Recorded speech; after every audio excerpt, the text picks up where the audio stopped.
They thought they broke her. They thought Caitlin Clark would walk back into Seattle carrying the weight of last season's humiliation. But the Seattle Storm were dead wrong after that disgraceful body check from Skylar Diggins in August of 2024. The Indiana Fever circled one date on the calendar. And when that moment finally came, Clark had her worst shooting performance of the season. 6 points, ice cold. The crowd loved it. The Storm thought they'd finally shut her down. But what happened next sent shockwaves through the league. Because this wasn't just a game, it was revenge. Pure, calculated, burning revenge. And when Clark couldn't get it done, her teammates stepped into the fire like warriors. Aaliyah Boston, Lexie Hull, Kelsey Mitchell.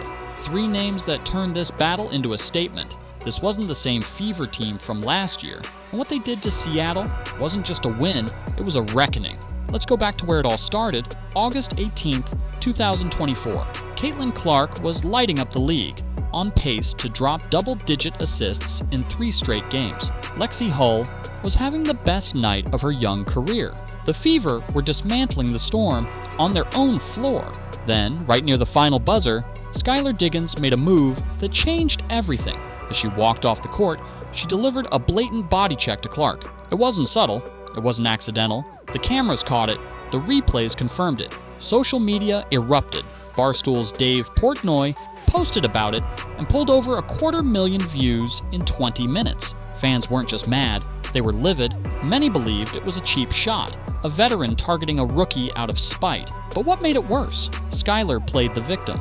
Tearful post-game reactions. Seattle's coach complaining about embarrassment. Clark? She kept her cool. But if you watched her teammates' faces that night, you could see the silent fury. And here's the part nobody talks about. That one incident shifted the entire perception of the Seattle Storm. They weren't just a competitive team anymore, they were labeled as bullies, the team that tries to shut down rising stars with force instead of basketball. Clark never said much publicly, but behind the scenes, her team never forgot. The Fever remembered the tears, the taunts, and the cheap shot that was never punished. That moment stuck with them through training camp, through every early season loss, through the grind of a 1-9 start. They didn't cry, they didn't point fingers, they rebuilt quietly, methodically, until June 24th, 2025. Their shot at payback finally arrived. It started badly. Clark came out cold, like Arctic tundra cold. Missed her first 3-pointer, then another and another.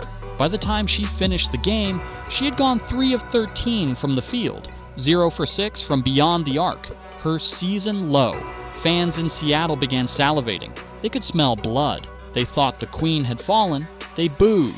They mocked. Every clank off the rim was a mini celebration in the stands. But the Fever weren't panicking. Not anymore. This wasn't 2024. This was the new Indiana. And what happened next was nothing short of poetry. Aaliyah Boston had heard enough. She saw the slander. She felt the tension. And she came out swinging. Not literally, but on the scoreboard. She attacked Seattle's bigs with a level of aggression that left jaws on the floor. Drive after drive, Boston looked like a woman possessed. She scored in the paint, from the elbow, from the post. She ripped through double teams like they weren't there. And by the end of the night, she had a new career high, 31 points. She added 8 rebounds, 3 assists, 2 steals, all while anchoring the Fever on defense. Her previous best had been 30, but this wasn't just about stats. This was a message.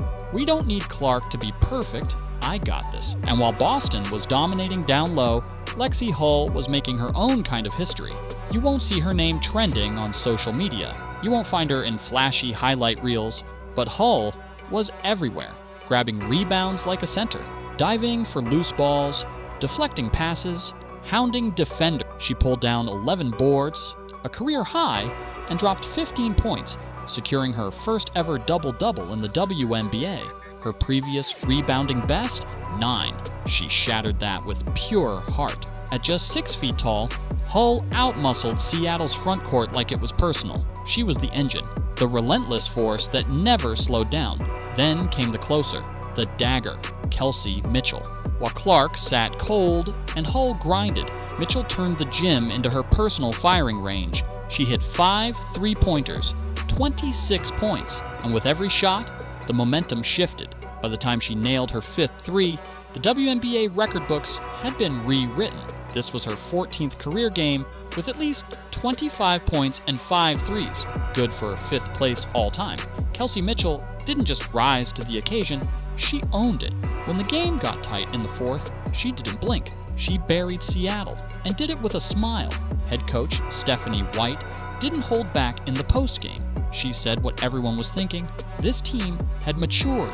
They used to crumble in these moments. Not anymore. They didn't panic when Clark struggled. They communicated, trusted each other, executed. White praised Boston's efficiency, Mitchell's rhythm, Hull's toughness. But more than that, she saw something deeper.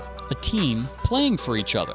A team finally putting together 40 complete minutes. The chemistry wasn't just improving, it had arrived. When the buzzer sounded and the scoreboard flashed 94-86, the celebration looked like they'd just won a playoff series. Jumping, hugging, laughing. But it wasn't just about beating the Storm. It was about what this game meant. 10 months of frustration, of waiting, of holding back, all released in 40 minutes of pure dominance. They weren't the team that got bullied anymore. They were the team doing the bullying. This game wasn't just revenge, it was a transformation. They didn't just win without Caitlin Clark dominating, they proved they could. That's been the criticism all year. The Fever are too dependent on Clark. Without her, they're nothing. Seattle tested that theory, and they failed miserably. In the locker room, the vibe was electric. Boston beaming after her 31-point performance. Hull glowing from her double-double. Mitchell calmly soaking in the moment. A statement had been made, and the rest of the WNBA heard it loud and clear. As they move forward, this game may be remembered as the turning point of their entire season. The West Coast trip had been brutal.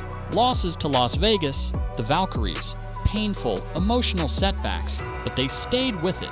They didn't fold. They grew. This was a team that had found its identity. They were no longer a Caitlin Clark solo act. They were a symphony, a full-force, 12-player orchestra ready to go to war.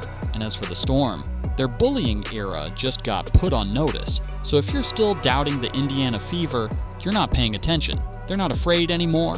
They're not just a feel-good story. They're a contender. And when the playoffs come calling, this is the game people will point to and say, that's when it all changed. If you've got the Fever, drop a comment below.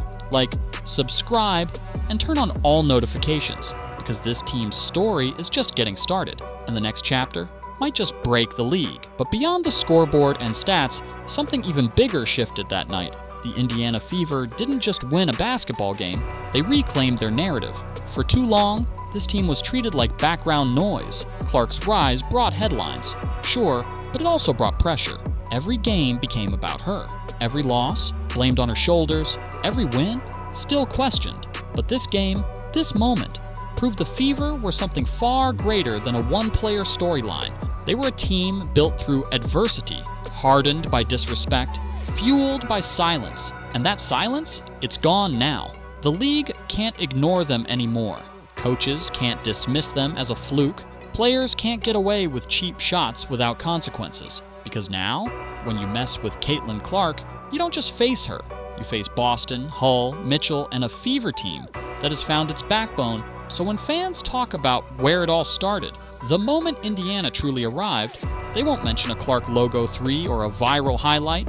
They'll talk about Seattle, June 24th, a night when the Stars struggled, and her team became stars themselves. This is the new Indiana Fever, and they're not backing down for anyone.